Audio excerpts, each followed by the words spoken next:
غامدی صاحب، آپ کی نگاہ میں یو ایس اے میں اسلامک اسکول قائم کرنے چاہیے یا مسجد بنانی چاہیے؟ اور آپ کے خیال میں اسلامک اسکول قائم کرنے چاہیے یا پبلک اسکولز کی نوعیت کے کام کرنے چاہیے؟ یعنی یہ یا کیوں ہے اس میں؟ مسجد بنانی چاہیے اس لیے کہ آپ کو عبادت کرنی ہے، وہ آپ کی ضرورت ہے۔ اسکول بنانے چاہیے اس لیے کہ آپ کے بچوں کو تعلیم دینی ہے۔ یعنی یہ یا نہیں میری سمجھ میں آیا اس سوال میں۔ اس کا مطلب تو یہ ہے کہ بھائی یا وہ کر لو یا وہ کر لو، میں نے دونوں کام نہیں کرنے دینے۔ تو ہر چیز کی اپنی ضرورت ہے۔ مسجد عبادت کی جگہ ہے، ہماری پوری کمیونٹی کو اللہ کے ساتھ متعلق کرتی ہے، وہ اللہ کا گھر ہے، 5 وقت ہم وہاں حاضر ہوتے ہیں۔ مسجد اس لیے بنانی چاہیے، وہ ہر کمیونٹی کی، ہر مسلمان محلے کی ضرورت ہے۔ جہاں بھی آپ رہتے ہیں وہاں مسجد بنائیے، ضرور بنائیے، اور اس کے لیے کوئی بڑے تکلف کرنے کی ضرورت نہیں ہے۔ آپ ایک کمرے میں بنا سکتے ہیں، آپ بہت اچھی بھی بنا سکتے ہیں۔ اللہ تعالیٰ نے کسی خاص ڈیزائن کا بھی پابند نہیں کیا، مسجد بننی چاہیے۔ یہ عبادت کی ضرورت ہے۔ اس مسجد کے ساتھ اس سے الگ آپ کو اسکول بھی بنانے چاہیے، اور وہ اسکول جو ہیں وہ ہر اسکول کو براڈ بیس ایجوکیشن کا اسکول ہونا چاہیے۔ یہ بچے کا بنیادی حق ہے۔ ہر بچے کو پہلے 12 سال کی تعلیم براڈ بیس ملنی چاہیے۔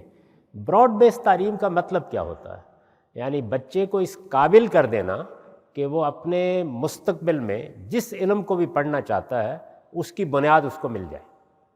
تو ہر معاشرہ یہ دیکھتا ہے کہ آج کل کے حالات میں براڈ بیس ایجوکیشن کی ضرورتیں کیا ہیں۔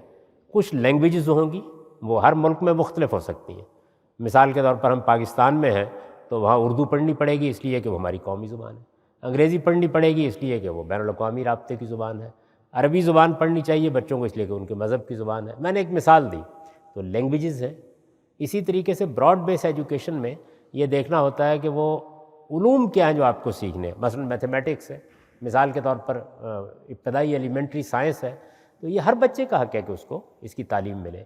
اسی طریقے سے ہسٹری ہے، تاریخ ہے، تو اس کو یورپ کی تاریخ سے بھی واقف ہونا چاہیے کسی حد تک، اس کو مسلمانوں کی تاریخ سے بھی واقف ہونا چاہیے، لازماً واقف ہونا چاہیے۔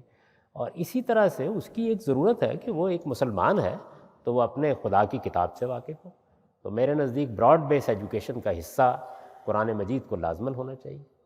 یہ براڈ بیس ایجوکیشن بچے کا حق ہے، یہ والدین یا معاشرہ دیتا ہے، تو آپ کو وہ اسکول قائم کرنے چاہیے جن میں بچوں کو براڈ بیس ایجوکیشن دی جائے، وہ یہ تعلیم پا کر اپنے مذہب کو بھی آگے جان سکیں، مزید اگر علم حاصل کرنا چاہیں، عالم بننا چاہیں، اور وہ اگر کسی دوسرے فیلڈ کو اختیار کرنا چاہیں تو اس کی بھی اسکل ان کے پاس موجود ہو۔ براڈ بیس ایجوکیشن، کسی بچے کو کسی مذہبی اسکول میں بچپن میں نہیں بھیجا جا سکتا، یہ اس کے بیسک رائٹس کے خلاف ہے۔ براڈ بیس ایجوکیشن ملنی چاہیے۔